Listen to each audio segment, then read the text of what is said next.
প্রথমে আপনাদের একটা বই দেখাই, আপনারা ভালো করে দেখুন,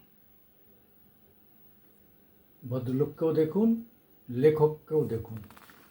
বইটার নাম হচ্ছে মানুষের অর্থনীতিবিদ, গণমানুষের অর্থনীতিবিদ আবুল বরকাত। গণমানুষের অর্থনীতিবিদ আবুল বরকাত একজন প্রফেসর, অর্থনীতিবিদ, বাংলাদেশের। তার বইটা দেখালাম। কেন বইটা দেখালাম? এই ভদ্রলোক লিখেছিলেন যে 2030 সালের মধ্যে হিন্দু শূন্য হয়ে যাবে বাংলাদেশে আর একজনও হিন্দু থাকবে না। 2030। বইটা উনি এই কথাটা উনি বছর 3-4 আগেই বলেছিলেন। তাহলে তিনি মানে যত কমই হোক 10 বছর আগের থেকে 10 বছরের একটা স্প্যান, সে স্প্যানের একটা হিসাব করে ফেলেছিলেন যে তাতে একটা দেখেছিলেন প্রতিদিন 925 জন করে হিন্দু বাংলাদেশে যাচ্ছে। এটা 72-এর পরের থেকে সেই হিসাবটাকে করে করে করে করে উনি টোটাল যে হিন্দু বাংলাদেশে আছে তাদের টোটাল একটা সংখ্যা আমরা জানি পার্সেন্টেজ, সেই সংখ্যাটা ধরে হিসাব করে বলেছিলেন যে by 2030 total elimination of the or deportation of the Hindus will complete. তাহলে ভেবে দেখুন, বাংলাদেশেরই একজন অর্থনীতিবিদ বাংলাদেশে বসে এই কথাটা বলেছেন। আজকে সেই কথাটা সম্পূর্ণ হতে চলেছে, তাই শুধু নয়, গত 3-4 বছর ধরে, অর্থাৎ এই যে লাস্ট নির্বাচনের পর শুধু নয়, তার আগের থেকেই যেভাবে ক্রমাগত হিন্দু তথা ভারতের বিরোধিতা করা হচ্ছে, ভারতের পণ্য বর্জন, সেই ব্রিটিশরা যেমন ব্রিটিশদের বিরুদ্ধে ভারতবর্ষ লোকেরা পণ্য বর্জন করেছিল, এরাও পণ্য বর্জন। পরে দেখলো যে পণ্য বর্জন হলো না, কারণ হচ্ছে যে এখান থেকে 109টি খাবারের জিনিস, মশলা, তেল, আলু, পেঁয়াজ, রসুন থেকে সব যায় ওপার বাংলায়। এমনকি চাল, গমও যায়। চাল না হলে তো টোটাল যে চাল বাংলাদেশে হয় তাতে বাংলাদেশের চলে না, ঘাটতি পড়ে। সে ঘাটতিটা আমরা মেটাই। গম মানে বেকারি, রুটির বেকারি সব বন্ধ হয়ে যাবে যদি গম না যায়। এইরকম একটা পরিস্থিতি।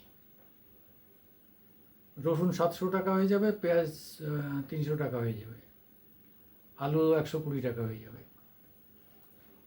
তেল তো কিনতেই পারবে না বাংলাদেশে। পাকিস্তানে যেমন তেল 700 টাকা, আটা 250 টাকা, এদেরও তার কাছাকাছি পৌঁছে যাবে। বাংলাদেশের এই অবস্থা হবে, এখানে এটা তো পূর্ব পাকিস্তান হয়ে গেল। এখন তার আর এটাকে বাংলাদেশ বলা যাবে না, এটা হচ্ছে ইস্ট পাকিস্তান। আমি সুকুমার দেবনাথ আগেও কয়েকদিন ধরে বাংলাদেশের পরিস্থিতির উপর এক এক করে ভিডিও করছি, আর আজকে তো সবাই করছে। আজকে আমি আর নতুন করে কি আপনাদের শোনাবো, আপনারা সব জেনে গেছেন। আমার বলার কথা ভিতরের অন্য কিছু বিষয়, যে আজকে এই যে হিন্দু শূন্য করার জন্য এত তাড়াহুড়ো, সব কিছুর মূলে হচ্ছে তাদের ধারণা যে হাসিনা আছে বলে এই হিন্দুগুলো এখানে আছে।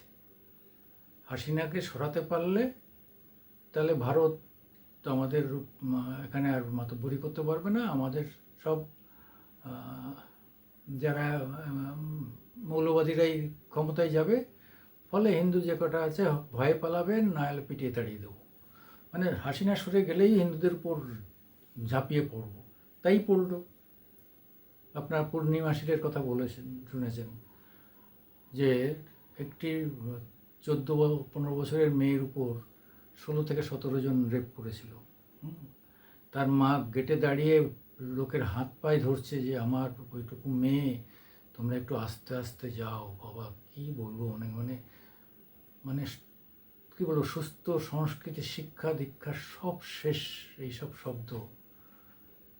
মানে কী আর বলবো, মানে একটা দেশের শিক্ষিত ছেলেরাও এত নিম্ন রুচির হতে পারে যে রাস্তার উপর হাসিনা তোকে অমুক করে এইসব লিখছে একটি মেয়ে আর একটি ছেলে বসে। তাদের এদের রুচিবোধ কোথায় কত নিচে, কত মানে নিম্ন স্তরে নেমে গেছে। তো এই এরা একটা দেশের কী উন্নতি করবে, কী প্রগতি করবে? যাই হোক, হিন্দু শূন্য হতে আর 30 পর্যন্ত লাগবে না। আমার ধারণা 25-এর মধ্যে, মানে বরকত সাহেবের ভবিষ্যৎবাণীর 5 বছর আগে থেকেই হিন্দু শূন্য হয়ে যাবে বাংলাদেশ। একদিকে ভালো, বাংলাদেশ যদি হিন্দু শূন্য হয় তাহলে আমাদেরটা অনেকটা মুক্ত হই। তখন বাংলাদেশ সম্পর্কে আমাদের ধ্যান ধারণার পরিবর্তন ঘটবে। আমাদের অত ভেবে চিনতে বাংলাদেশের বিরুদ্ধে কোনো ব্যবস্থা নিতে হবে না। যদিও প্রতিবেশী তো পাল্টানো যায় না, আর বাংলাদেশ আর ভারত পাকিস্তানের মতো প্রতিবেশী থাকলে তো শত্রুরও দরকার হয় না। যাই হোক, আমাদের সবথেকে বড় দুর্বল জায়গা হচ্ছে শিলিগুড়ির চিকেন নেক। বাংলাদেশ ওদিকে চীন, নেপাল টেপাল সমস্ত বিদেশের খুব কাছাকাছি, মানে 20 থেকে 22 কিলোমিটারের মধ্যে চিকেন নেক। মানে এই এলাকাটা এতটা সরু, মানে 7 সিস্টার, মণিপুর থেকে আরম্ভ করে ওইদিকে যে 7টা রাজ্য আছে তাদের ওখানে যেতে গেলে এই 22 কিলোমিটারের দিয়ে পার হয়ে যাওয়া যায়। এইবার কোনো কেউ যদি এসে এই 22 কিলোমিটারের মধ্যে ঢুকে এসে দখল করে নেয়, চীন হোক বা বাংলাদেশ হোক, কোন যে কেউ, তাহলে ওই 7টা রাজ্য অটোমেটিক্যালি তাদের কবজায় চলে যাবে। ফলে আমাদের দুশ্চিন্তা কিন্তু এই রাজ্যকে কেন্দ্র যেন অবহেলা না করে, এই রাজ্যকে পুরো সিকিউরিটি দিয়ে সাহায্য করে, আর্থিক বা অন্যান্যভাবে সাহায্য করে। কেন, বাংলাদেশ ভারতের কাছে কিন্তু বাংলাদেশ এতদিন পক্ষে ছিল, ঠিক ছিল। এখন যখন বিপক্ষে গেছে তখন পশ্চিমবঙ্গ ভয়ঙ্কর ভয়ঙ্কর স্পর্শকাতর জায়গা হলো। এক হচ্ছে চিকেন নেক শিলিগুড়ির রক্ষা করা, অন্যদিকে হচ্ছে যে বর্ডার সিকিউরিটি ফোর্স আরও বাড়িয়ে দেওয়া। 4700 কিলোমিটার জুড়ে এই বর্ডার সিকিউরিটি ফোর্স এদের বাড়িয়ে দেওয়া। কারণ এখন দুটো জিনিস হবে, একটা হবে পাচার স্মাগলিং হবে, জিনিসপত্র সব ওপারে চলে যাবে। হ্যাঁ, কেন ওপারের তো জিনিসের দাম বেড়ে যাবে, 3 গুণ 4 গুণ বেশি হয়ে যাবে, তখন এই স্মাগলাররা শুরু হবে।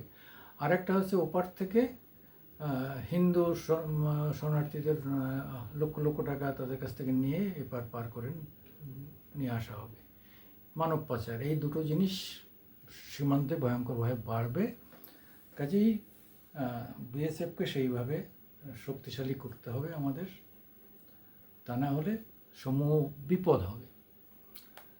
তা আজকে হাসিনা এখানে এসে আশ্রয় নিয়েছেন, কেন ব্রিটেন তাকে আশ্রয় দিল না, এসব রাজনৈতিক প্রশ্ন হবে।